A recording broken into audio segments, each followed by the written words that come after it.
Alors là, nous allons partir dans l'Allier, à Moulins, avec une opération de requalification de l'habitat en cœur de ville.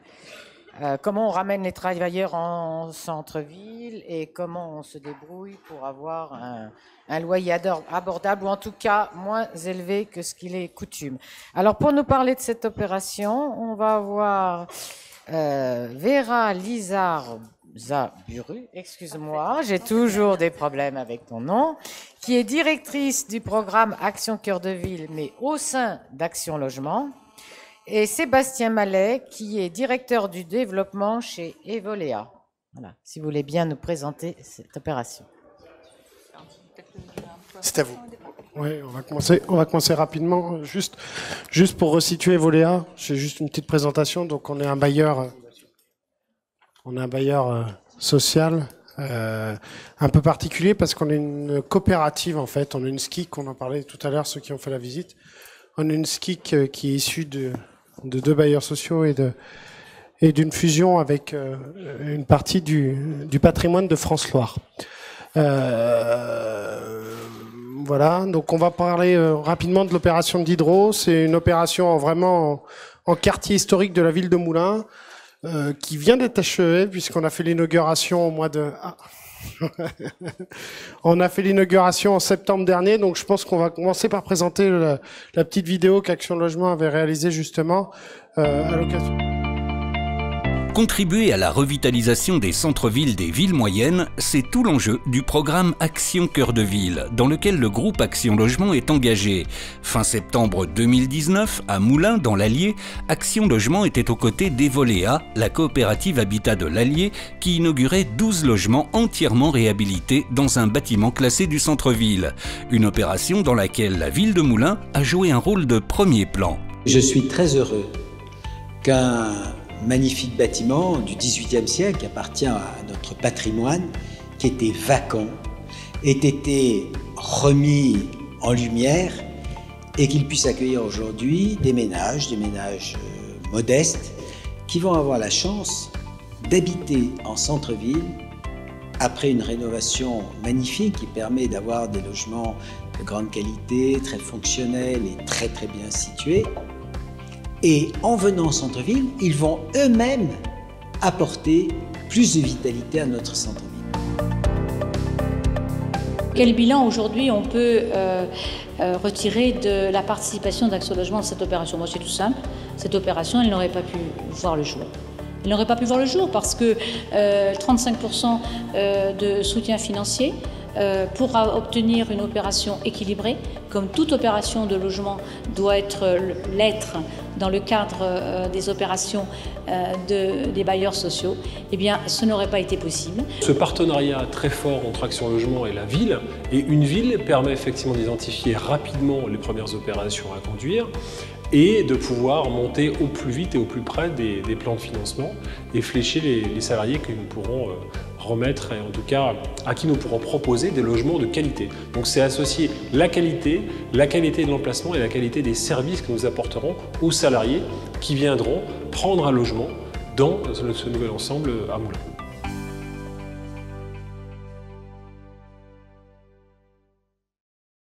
Effectivement, cette vidéo a été réalisée parce que c'est la première livraison d'ailleurs d'un programme dans l'ancien financé au titre de ce financement nouveau que nous avons mis en place en 2018 pour soutenir aux côtés de l'État le programme Action Cœur de Ville et donc les 222 communes engagées dans un programme de revitalisation d'ensemble. Il est important elle est bien faite cette vidéo parce qu'elle montre bien effectivement l'intérêt d'intervenir sur ces patrimoines, mais à mon sens il manque justement une interview que j'avais demandé mais qui malheureusement ne rentrait pas dans les temps impartis. C'était pour le coup une courte intervention du monteur d'opération parce qu'effectivement on voit bien que ces opérations elles sont hyper complexes et c'est aussi pour ça que souvent on s'était pas attelé à ce patrimoine, au réinvestissement de ces immeubles de centre-ville. Et donc je trouve que, moi, ça me semble très bien qu'effectivement cette vidéo soit en préambule à l'intervention de Monsieur Mallet qui est là aujourd'hui. Juste Sur le financement Action Cœur de Ville, je voulais vous le dire, effectivement, il a été mis en place en 2018. C'est un financement nouveau qui est aussi nouveau pour Action Logement parce qu'il est atypique à plusieurs égards. Il s'adresse à des opérateurs du parc social, mais aussi à des investisseurs privés. Il est constitué d'un mixte de prêts et de subventions. Et surtout, en fait, les modalités justement de ce mix prêts et subventions est défini par l'équilibre intrinsèque de chacune des opérations financées. Et ça, c'est vraiment très important puisqu'effectivement, ça veut dire, on le sait bien, hein, que 2 bâtiments d'un aspect à peu près identique en centre-ville qu'on souhaiterait réinvestir, eh bien, le coût du foncier, la complexité technique et plein d'autres aléas ne sont pas les mêmes. Et donc, du coup, effectivement, nous, on a choisi de financer opération par opération et en analysant à chaque fois donc les bilans d'exploitation des opérations qu'on nous présente dans le cadre du programme. Alors, il s'adresse à des investisseurs, mais il est à la main des collectivités. Et j'insiste particulièrement sur ce point, c'est que effectivement, nous, notre souhait, c'est vraiment de soutenir le projet de revitalisation développé par la commune. Ça veut dire que chacune des opérations qu'on va financer doit s'inscrire dans le projet de revitalisation communale. On demande d'ailleurs à chacune des opérations, quand on n'a pas signé de convention immobilière avec la commune, de nous confirmer qu'en effet, l'opération qui nous est soumise au financement s'inscrit bien dans leur projet d'ensemble.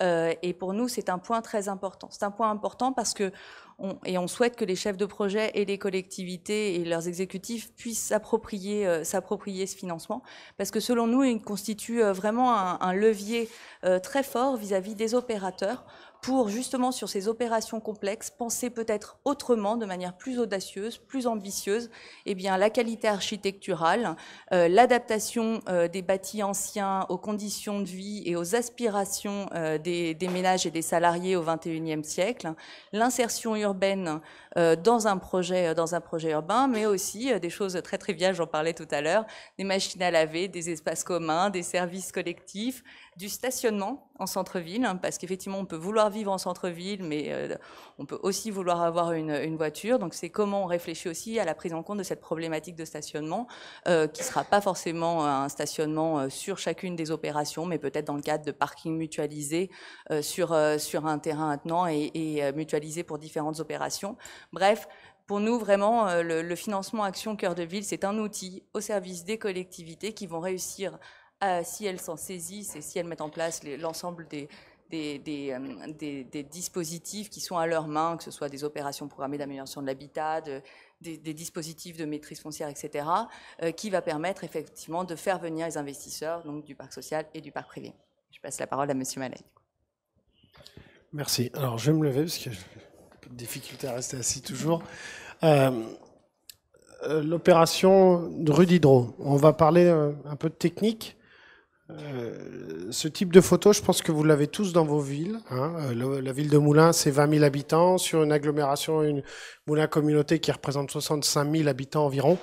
Voilà, un ténement avec un bâtiment du XVIIIe siècle, en plein cœur du quartier historique, sur lequel qui a subi moult et moult transformations depuis le XVIIIe siècle, et notamment la fameuse transformation, et la dernière qui date d'il y a maintenant 30 ans, la transformation pour la création d'un local commercial. Bien sûr, local commercial plié d'immeubles vacants, puisque plus dans la zone vraiment hypercentre, mais jouxtant la zone hypercentre, donc avec des difficultés pour la pérennisation de la partie commerciale. Donc le constat a été très simple, ça a été avec la collectivité, un vrai travail avec la collectivité pour justement redonner vie à ce patrimoine et trouver un projet qui permet de satisfaire un peu toutes les attentes et les attentes de chacun. Donc qu'est-ce que c'est? C'est la création de 12 logements, donc 4 accessibles. Alors c'est important pour nous l'accessible, parce que ça veut dire qu'aujourd'hui, dans notre politique à nous, en tant que propriétaire et en tant que bailleur social, c'est vraiment d'avoir des logements, notamment tout ce qui est logement au rez-de-chaussée, toujours d'avoir du logement accessible, ce qui permet aux personnes, notamment à mobilité réduite ou personnes seniors, d'avoir des logements adaptés, sans pour autant gréver par des charges, notamment par rapport aux ascenseurs ou des choses comme ça, et on sait que dans le patrimoine ancien, c'est toujours difficile. Donc ça, c'était la première volonté, avec des typologies assez variées, et pas rester que sur du type 1, ou du type 2. La volonté était vraiment d'aller chercher minimum au moins 2 types 3 sur la totalité, parce que l'objectif, la mixité, elle se fait aussi par la mixité des typologies et pas forcément avec l'envie d'animer des choses là. Elle se fait aussi naturellement en fonction des typologies de logement. Et puis bien évidemment, on voit le avant et le après, même si les couleurs sont pas extraordinaires sur l'écran, mais on voit le avant et après, et on se rend compte que la mise en valeur du patrimoine et la pérennisation du bâti, c'est très très important.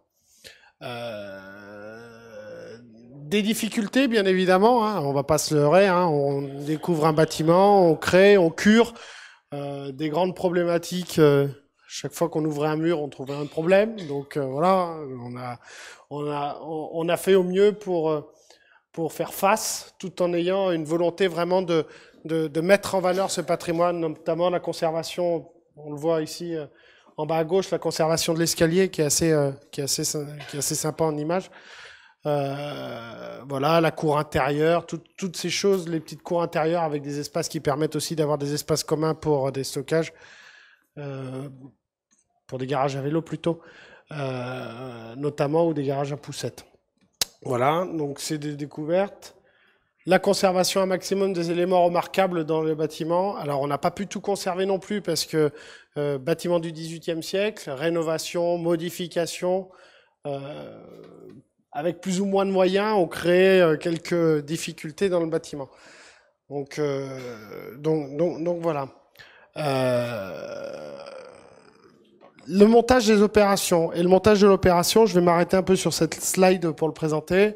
Le montage de l'opération, c'est pour moi la clé de la réussite. La clé de la réussite, c'est quoi? C'est un maître d'œuvre, bien évidemment, parce qu'il nous faut un architecte qui fasse un travail et qui comprenne aussi bien la conservation du patrimoine que les besoins, nous, en tant que bailleurs, pour avoir des locaux et des logements qui sont adaptés et qui sont fonctionnels pour nos locataires. Parce que bien évidemment, dans du patrimoine ancien, on a toujours des choses un peu atypiques, mais l'objectif est vraiment d'avoir des logements fonctionnels, et puis aussi des entreprises. Parce que les entreprises, travaux dans ce type de projet-là, même si souvent les bailleurs sociaux ont recours à des entreprises dites d'entreprises générales ou même de la conception-réalisation, c'est vraiment pas des modèles qui se montent, à mon sens et à notre sens, sur ce type d'opération. Et c'est vraiment du corps d'État séparé. Donc le corps d'État séparé, ça veut dire quoi? Ça veut dire des interventions régulières, ça veut dire une adaptation permanente, et ça veut dire également un savoir-faire. Et clairement, aujourd'hui, la réussite de ce projet, elle tient aussi de la compétence et de l'intervention de nos entreprises locales qui se sont investies dans ce projet-là.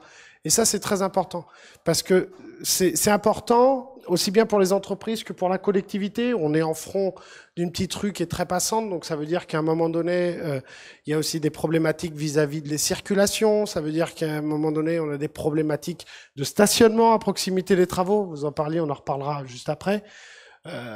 Et ça, pour nous, c'est un enjeu fort si on veut que l'opération se déroule bien dans un cadre économique, puisque enfin, le nerf de la guerre, il est là. Hein. Aujourd'hui, le nerf de la guerre, il est le cadre économique et la non-vacance, et de trouver bien sûr des locataires qui souhaitent s'implanter et qui souhaitent venir en centre-ville.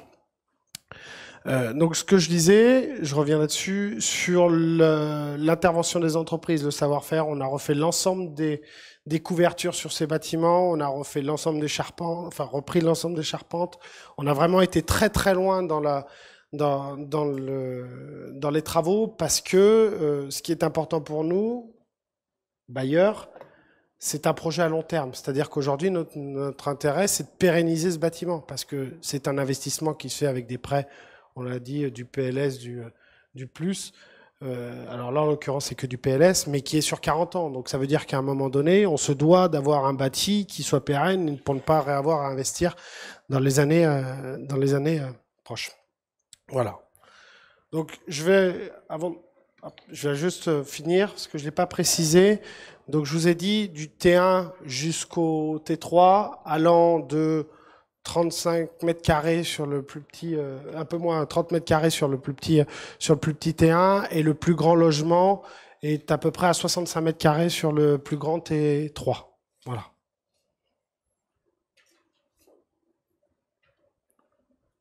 Pardon, je me suis trompé. L'équilibre économique, un plan de financement.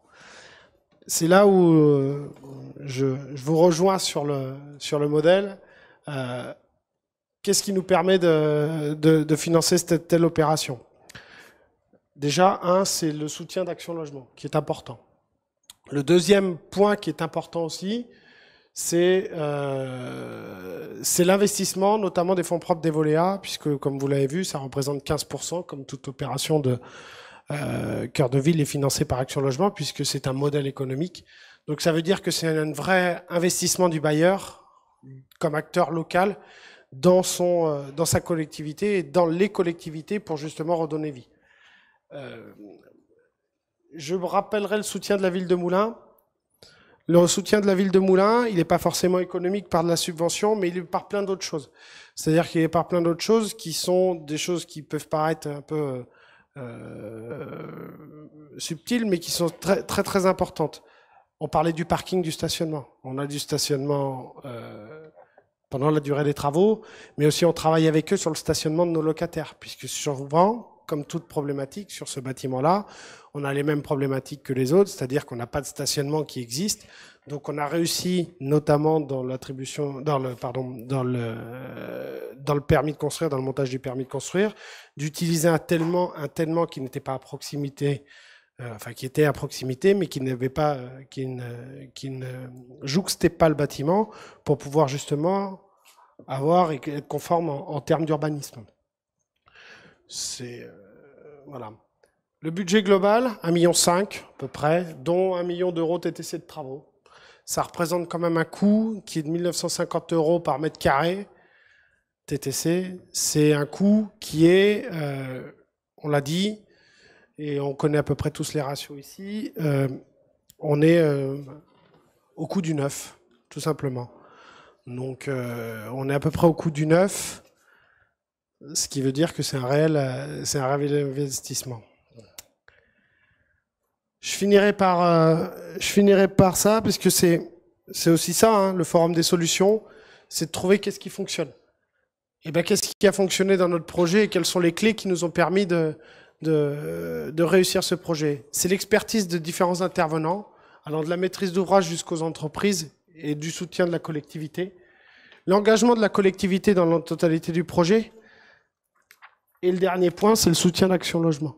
Puisque, comme vous l'avez dit aussi en préambule, nous, Action Logement est intervenu sur ce projet-là et était un vrai accélérateur. C'est-à-dire que c'est un projet qui balbutiait quand même depuis de nombreuses années, puisque c'est un foncier qu'on avait acquis, un bâtiment qu'on avait acquis. Et clairement, en 2018, quand la convention Action Logement, enfin l'action convention Cœur de Ville a été signée avec la ville de Moulins, et on a été également co-signataires, nous et Evolea, enfin à l'époque Moulins Habitat, on était co-signataires. Dès lors que cette signature a été faite et ces possibilités de financement sont intervenues, on a clairement pu accélérer le projet. Et on a aussi pu monter en qualité la réalisation des travaux. Et la deuxième chose, c'est la qualité, mais on a aussi pu faire baisser les loyers. C'est-à-dire que comme on est sur du financement PLS, même si on est sur du financement PLS, on n'est pas du tout déjà, parce que le marché ne porte pas le loyer mètre carré maximal du PLS, mais en plus de ça, on a réduit encore pour justement avoir une attractivité sur notre résidence encore plus importante. Alors, la livraison était en septembre de cette année. Les commissions d'attribution des logements sont en cours. Clairement, on n'a pas de vacances. On a une liste d'attente. On a plus de demandes qu'on n'a pas de logement. On a un mixte de futurs locataires qui arrivent, aussi bien des gens qui travaillent que des gens qui sont à la retraite pour certains logements au rez-de-chaussée. On en parlait tout à l'heure dans l'intergénérationnel. Donc ça veut dire que clairement aujourd'hui on est vraiment dans la cible du produit qui est attendu par nos locataires et par les futurs résidents. Donc je pense qu'en termes de projet, c'est un projet réussi. Enfin c'est facile de le dire, vous allez me dire. C'est un projet réussi, mais c'est un projet réussi qui ne vient pas que d'une personne. C'est-à-dire que comme tout projet du Action Cœur de Ville, il ne fonctionnera que par une mutualisation des collectivités, des financeurs et des professionnels, que ce soit les bailleurs. Je ne sais pas, vous voulez peut-être rajouter des choses? Oui, juste un petit point, c'est effectivement ce que j'ai eu l'occasion de dire un peu plus tôt, c'est que vraiment il convient, mais collectivement, hein, de réfléchir à ce qui va faire l'attrait de ces logements qu'on veut remettre en centre-ville. Nous, on a souhaité participer à ce programme parce que, effectivement, on est assez convaincus et totalement convaincus que, effectivement, l'habitat, l'attractivité résidentielle, c'est un des leviers de la centralité de la revitalisation qu'on recherche sur les communes les centres-villes des communes éligibles au programme Action Cœur de Ville. Mais c'est pas effectivement le seul levier. Il y a l'habitat, le commerce. Un salarié, quand il va résident de ce logement, va aussi consommer dans les commerces alentours. Il va aussi utiliser les équipements de proximité, etc. Et donc tout cela est lié. Et en fait, je voulais juste rebondir sur ce dont je parlais tout à l'heure, à savoir qu'est-ce qui donc va faire l'attrait de ces logements.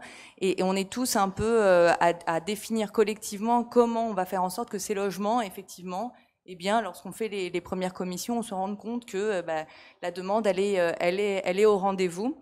Elle est au rendez-vous parce que les typologies ont été conçues, ont été bien pensées, adaptées à la demande. On a été peut-être au-delà de ce que la configuration initiale du bâti nous aurait peut-être orienté un peu intuitivement à faire, à savoir uniquement des petits logements. On a essayé un peu de pousser les murs pour faire en sorte qu'il y ait quelques grands logements. On a essayé aussi de réfléchir au niveau de loyer compte tenu du secteur. Et en fait, c'est toutes ces briques qui sont autant d'éléments qu'on va partager entre le maître d'ouvrage, la collectivité qui identifie et qui connaît ses besoins, et aussi Action Logement qui connaît les besoins de logement des salariés, des entreprises alentours, et en tout cas les besoins qui sont exprimés, et qui d'ailleurs seront encore mieux exprimés dans le cadre d'une application qu'on va déployer en 2020, qui sera une sorte de marketplace justement qui permettra donc de mettre toutes les réservations obtenues dans le cadre de nos interventions diverses, mais notamment Action Cœur de Ville,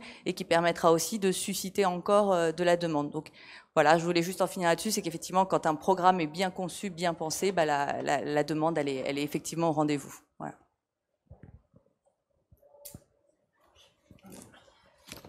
Très bien, on voit dans cette opération que, je suis étonné dans votre discours, vous dites, mais qu'est-ce qu'aurait pu attirer les gens vers ce patrimoine? Or, il est tellement patrimoine 18e et autres, même si c'est pas une très grande architecture, c'est quand même, il y a déjà une qualité intrinsèque qui devrait déjà être j'allais dire un atout, non? Mais donc, il faut que les gens le relisent. C'est ça qu'on comprend dans votre remarque ou vos interrogations, c'est que les gens n'ont pas cette perception de la qualité, ou parce que ils trouvent que c'est trop vieillot. Certains pensent peut-être insalubre, je ne sais pas. Est-ce que c'est ça? Parce qu'on est un peu étonné quand on voit les choses. Mais oui, c'est une certaine évidence que ça va tout de suite redémarrer. Et c'est pas si évident que ça, on dirait. Alors, si, c'est évident que ça va redémarrer. Mais on l'a dit dans les interventions d'avant. Aujourd'hui, on a quand même on a donné l'image aux gens d'avoir ces bâtiments neufs avec des choses hyper novateurs, avec des terrasses, avec des choses comme ça, avec une image qui est aujourd'hui une image du logement moderne, contemporain. Et aujourd'hui, on a certaines populations à qui on a tellement donné cette image-là, qui n'ont plus l'image de l'ancien et qui n'ont plus aujourd'hui l'ancien dans certains centres-villes. Enfin, je pense que tous ceux qui sont ici, si on est là et s'il y a une action cœur de ville, c'est parce que justement on a beaucoup de façades dans l'ancien qui sont vides en fait. C'est-à-dire que si on va dans les cœurs de ville, ça c'est mon sentiment, hein, qui est le mien, hein, mais si on va dans les cœurs de ville, dans les rues commerçantes où on a des vieux bâtiments, au rez-de-chaussée on a des commerces, et dans les étages au-dessus on a ce qui accueille les climatisations des commerces. Voilà. Et aujourd'hui on a plus cette façade. C'est un peu triste, hein. Triste, mais vrai. Triste, mais vrai. Triste, mais je pense que je suis pas très loin de la réalité pour autant.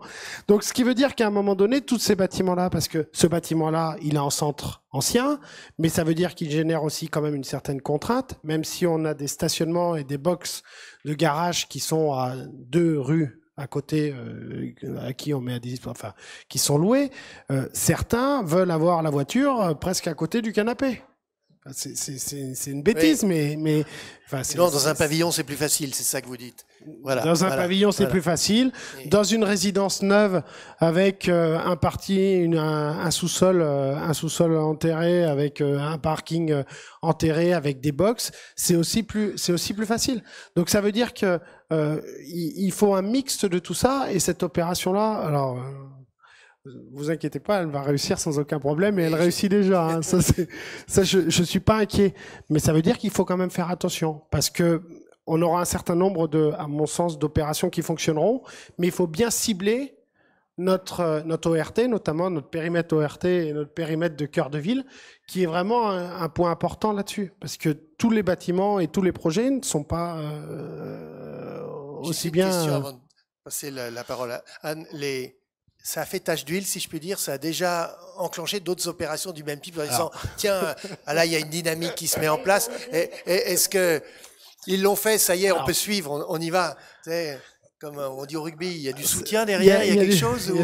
Il y a du soutien. Alors, on a la chance, nous, d'être un organisme qui était un peu novateur sur certaines choses. Notamment, on parlait de résidence intergénérationnelle. On a nous-mêmes déjà une résidence intergénérationnelle dans laquelle on est gestionnaire en plus. Ce qui était quelque chose d'un peu novateur à l'époque, puisqu'il y a déjà 3 ans qu'elle fonctionne, même bientôt 4. Voilà, donc ça veut dire que des opérations comme ça sur des cœurs de ville et sur des autres territoires et sur des bâtiments et des patrimoines immobiliers ciblés, oui, on en a. Les ORI, par exemple, les opérations de réhabilitation de l'immobilier, sur certaines cibles, on en a. On en a également, et on a cette volonté-là. On se définit, nous, vous savez, on est dans un territoire détendu, on intervient, nous, sur la totalité du département, et on est un opérateur global immobilier, c'est-à-dire qu'on est là pour le bailleur social, mais on est aussi là en soutien des collectivités sur certains projets qui peuvent être importants. Donc sur la ville de Moulins, par exemple, en centre-ville de Moulins, on a d'autres projets nous-mêmes en cours qui ont été déposés à Action Cœur de Ville, à Action Logement, mais d'autres vont même venir. Et on est en train de faire des études sur certaines autres villes du département qui ont également des projets. Et du coup, vous avez un peu travaillé aussi sur la problématique de l'accession sociale à la propriété, parce qu'on voit bien aussi que c'est une des modalités. Je me demandais si effectivement un bailleur engagé comme Evolea sur le projet de ville de Moulins, mais aussi apparemment plus largement sur d'autres secteurs, avait aussi considéré la problématique donc de produire de l'accession sociale à la propriété, parce qu'on voit bien aussi que en centre-ville ça peut être une option avec des produits bien pensés pour introduire aussi une certaine mixité et de nouveaux résidents. Alors, Evolea, historiquement, c'était la coopérative qui était liée à Moulins Habitat et qui avait l'agrément justement PSLA. Donc, on a fait une opération sur un territoire autre qui est Commentry, sur lequel on a fait justement une opération d'acquisition de PSLA sur le territoire qui était l'OPAC de Commentry à l'époque, et notre organisme Evolea à l'époque était intervenu. Aujourd'hui, la difficulté qu'on rencontre nous dans notre territoire, c'est que on n'a pas forcément encore la clientèle. Territoire détendu, encore une fois, je reviens à mon discours de tout à l'heure, on n'a pas forcément la clientèle de personnes qui recherchent du logement en accession à la propriété et en accession dans du collectif. C'est pas encore tout à fait dans les mœurs. Je pense que dans certains produits neufs, contemporains, on a plus de chances d'avoir des choses. Sur du patrimoine ancien comme ça, ça sera compliqué. Aujourd'hui, quelqu'un le disait, alors je me souviens plus qui le disait, c'était sur Limoges, où on avait 180 000 €, on avait un appartement en centre-ville de Limoges, mais on avait aussi une maison avec 300 mètres carrés de jardin, à 2 pas, avec presque pas de problématique de transport. Eh bien, on est exactement dans le même cas. C'est-à-dire qu'aujourd'hui, autant ce fonctionnement dans les territoires tendus, je suis convaincu à 200%, autant dans certaines villes moyennes, il faut faire attention au cœur de cible et à qui on va vendre, parce qu'on n'aura pas forcément la clientèle en face. Oui, après, c'est pas forcément dans de l'ancien et pas forcément dans du collectif non plus. Je pense que des petites maisons de ville et des choses un peu bien pensées, innovantes, effectivement, peuvent aussi trouver. Enfin, nous, on a soutenu un certain nombre d'opérations dans le cadre du programme Action Cœur de Ville, et notamment dont une dont j'ai en tête à Compiègne, où effectivement, à proximité de la gare, et pour des gens sans doute qui font pas mal d'allers-retours vers Paris, avec des petites maisons de ville, des livres, enfin des commercialisations, c'était 8 petites maisons de ville qui ont trouvé preneur, voire une liste d'attente longue comme le bras, parce que ce sont des produits qui avaient été vraiment bien pensés pour le coup. Alors, on a identifié aussi des tènements fonciers sur lesquels on a réservé justement pour pouvoir faire ce genre d'opération. On n'est pas encore au stade on est au stade de la commercialisation, mais j'y crois aussi, mais il faut vraiment avoir un petit volume. Pour l'instant, on l'a pas. On l'aura peut-être, hein.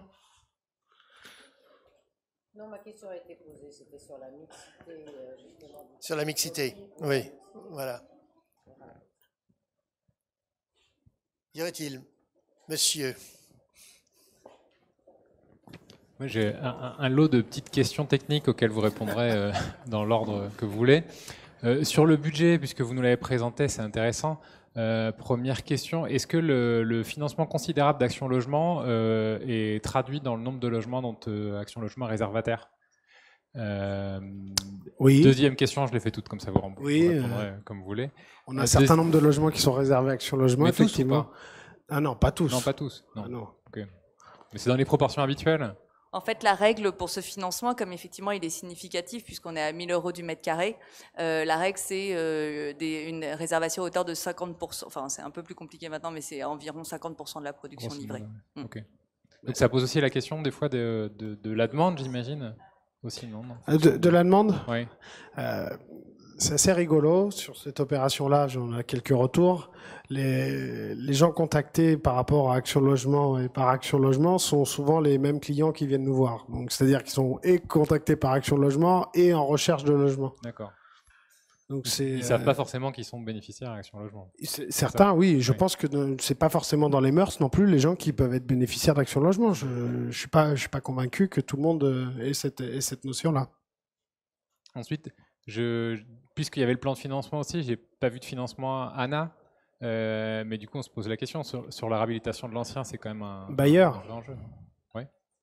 Mais on n'a pas, non. Il n'y a pas de. Bon, okay. J'écouterai la prochaine partie. Puis le dernier élément sur l'ORT, vous l'avez mentionné. Qu'est-ce que ça a apporté l'ORT pour un projet comme celui-ci? L'ORT, le schéma, l'ORT aujourd'hui, nous, c'est une opération qui est identifiée, qui a été identifiée dans l'ORT et dans le schéma global de l'action Cœur de Ville. Comme je vous l'ai dit, on est également co-signataire, nous, et vraiment impliqués jusqu'au bout. Après, ça a apporté l'identification, notamment dans la partie financement de l'opération et dans la partie soutien des différents interlocuteurs.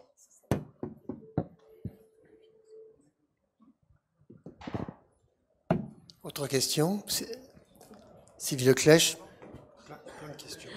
Oui, c'est une question patrimoniale. Vous avez dit que dans cet ancien hôtel particulier, qui est donc en fait une ancienne maison de ville et pas un collectif, et que vous avez transformé en collectif, vous n'aviez pas pu tout conserver. Alors, comment est-ce que vous avez fait la discrimination entre ce que vous avez conservé et ce que vous avez décidé de ne pas conserver? Alors, je changerai juste un de vos termes. Je changerai discrimination par valorisation. Parce qu'on n'a pas discriminé. On n'a pas discriminé. On n'a pas discriminé. Alors, l'historique de ce bâtiment est même plus important que celui-là, parce que quand vous voyez le bâtiment qui est à côté, en fait, donc ça c'est notre propriété. Le bâtiment qui est à côté, c'est un tribunal. Et quand on a fait les travaux, on a en fait découvert que c'était historiquement un seul et même bâtiment, puisqu'on avait une porte dérobée derrière un mur. Donc effectivement, je pense que c'était même beaucoup plus important que cela. Qu'est-ce qu'on a fait? On a beaucoup travaillé avec l'architecte des bâtiments de France, notamment sur tout ce qui est la partie façade, puisque c'est un travail avec lui, le fait d'avoir resupprimé la partie commerciale et redonné le lustre d'antan et quelle était la façade d'origine du bâtiment. Et à l'intérieur, on s'est attaché à conserver les parquets on avait des parquets chevrons qu'on essayait de conserver un maximum quand on pouvait les conserver. Et beaucoup d'éléments architecturaux qui étaient à l'intérieur du bâtiment étaient déjà endommagés du fait des nombreuses modifications qui ont eu lieu dans les années antérieures. Je pense que, comme beaucoup de bâtiments en patrimoine ancien, c'est des bâtiments qui ont été cédés plusieurs fois, ont été rénovés plus ou moins correctement, avec des choses dans lesquelles on était dans un intérêt qui était peut-être pas forcément de la conservation du patrimoine, mais plutôt de la rentabilité locative, si je peux m'exprimer ainsi. Et certains bâtiments étaient vraiment, enfin certaines parties du bâtiment étaient vraiment pas en bon état. Alors tout ce qu'on a pu conserver, on l'a conservé.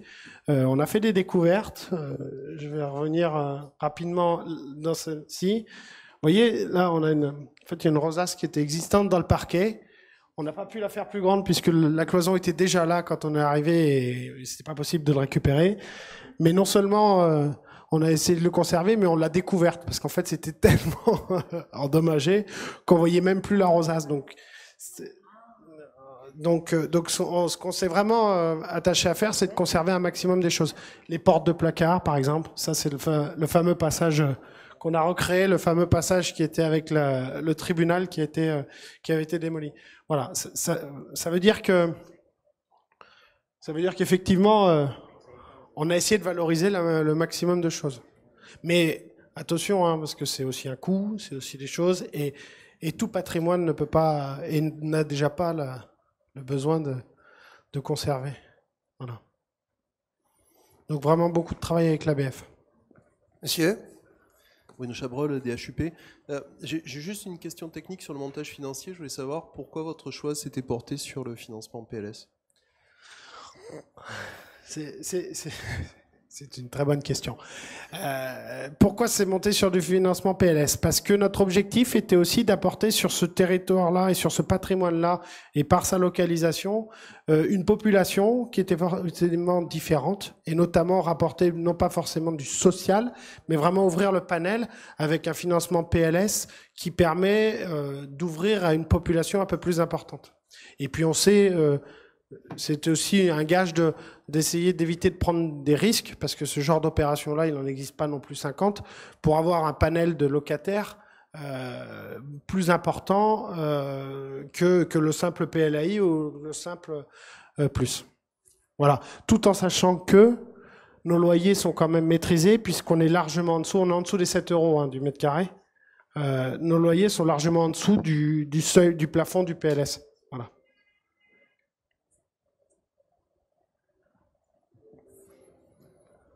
Bien, s'il n'y a pas d'autres questions. Anne, c'est quand même assez fantastique. Il se passe quelque chose.